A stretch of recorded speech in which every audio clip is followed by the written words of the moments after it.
Okay, well, let's have a bit of fun. If we start with prediction, prediction is what Paul Daniels does, but he calls it magic. And people go, oh, how does he do that? Well, actually, it's quite easy. He predicted the likely outcome. Right? Now, I suppose that the good news with prediction is anybody can do it. You don't need to be a member of the magic circle. You know, you guys are able to predict that if someone is standing downstairs on the doorstep, they will feel less scared than if they were perching up there on one of those metal beams.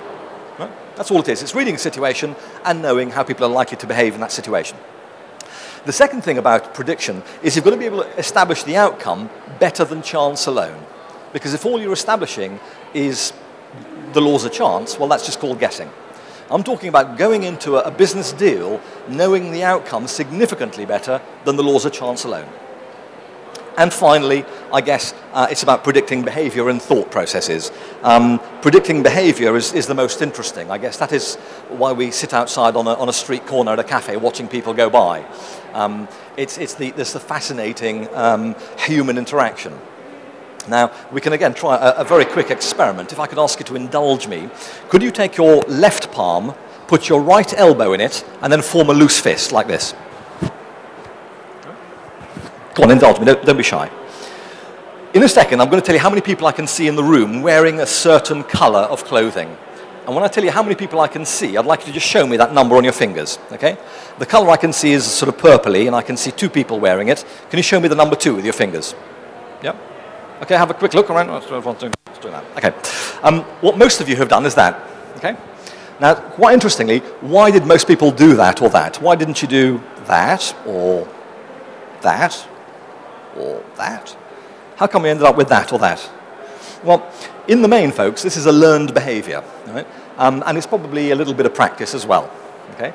Because quite interestingly, if you do the same experiment in England, America, Australia, New Zealand, Western Europe, you get this sort of response. However, if you do the same experiment in Greece, Spain, Russia, southern Italy, Sicily, and you say go to, what do most people do? Yeah, quite right, it's that. Because that means 2, twice, or both. It's like smoking a cigarette. In this country, people smoke. How do they usually hold a cigarette? Well, it's those 2 fingers again. But look at Spain, look at Greece, look at Russia. How do you see them smoke? It's those 2 fingers. Quite right.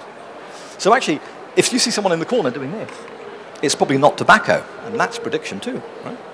So the consequence behind this is that predicting behavior is quite interesting. But where it becomes more useful and usable is when you start predicting how your clients are likely to think. Right? Because if you could understand, remember, better than chance alone, how your client's mind might work, you can then use that. Now, I suppose the easiest way of demonstrating this is I can try a little experiment. There are between 30 and 40 people in the room, okay? So by the laws of chance, if I ask you a question like, can you think of the name of a don't say anything, just think of the name of a non-British motor car manufacturer. Okay? I'm only saying non-British because there are very few that are British these days, but a motor car manufacturer. Out of the 30 or 40 in the room, how many would you expect, by the laws of chance alone, to guess the same manufacturer? Just by chance, what do you reckon? Call out a number. 5? 10? More than 10? 15? 20? Okay. How about we try it? Yeah? Out of interest, anybody thought of Ford? Quick show of hands. 2. Maserati.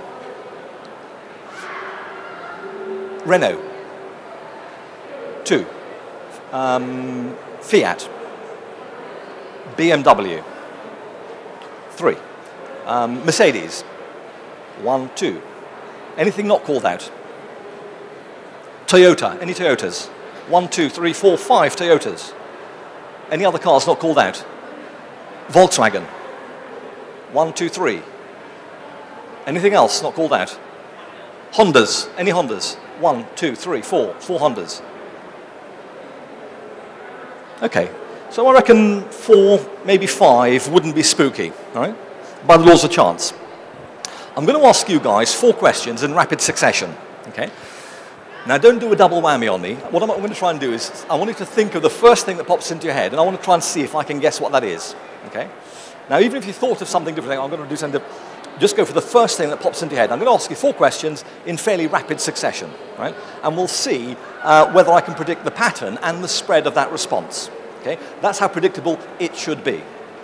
So folks, if you can think of the name of an item of furniture, think of the name of a color, think of the name of a flower, and a number between 1 and 10.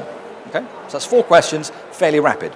Now on the first question, I reckon most of you will go for the one I'm thinking of. On the second one, we'll get a 50-50 split between 2 main colors. On the third one, I reckon we'll get less of you doing it, but still better than the laws of chance. And on the last one, where you had the smallest option pool, so statistically more of you should get it, I reckon the least number of you will go for it. Right? So what are those? Well, item of furniture, there are hundreds of thousands of items of furniture. Interesting enough, hands up, how many people chose one of them? A chair or sofa. Folks, just have a quick look. 1, 2, 3, 4, 5, 6, 7, 8, 9, 10, 11, 12, must be 15 or 20. Okay? The second most common answer, incidentally, is a table or a desk. Any tables or desks? 1, 2. Okay. It's interesting when somebody comes up with something like bed, but we'll analyze that one later. Now the colors, folks. You've got violet, indigo, blue, green, yellow, orange, and red. And then all the cute ones like cerise and avocado and peach. Right? Interestingly, how many people, hands up, chose red as their color? 1, 2, 3, 4, 5, 6, 7, 8, 9, 10, 11, 12, 13, 14, 15, 16. Of the rest of you, how many chose blue? 1, 2, 3, 4, 5, 6, 7, 8, 9, 10, 11, 12. Okay. So pretty interesting. The third most common color happens to be yellow. Were there any yellows? Okay. Anybody choose black? That's normal. Okay. I'll analyze that one later. Next one, folks. Now, flowers are quite seasonal. In summer, you artificially get a high number of daffs. Any daffs? Okay. You guys are the optimists because summer's not here. And arguably it hasn't been here for about 3 years. Right? With a predominantly male audience, I normally ask any pansies in the room, gentlemen. Any pansies? Okay. How about that? How many roses? Look at that. 1, 2, 3, 4, 5, 6, 7, 8, 9, 10, 11, 12, 13, 14.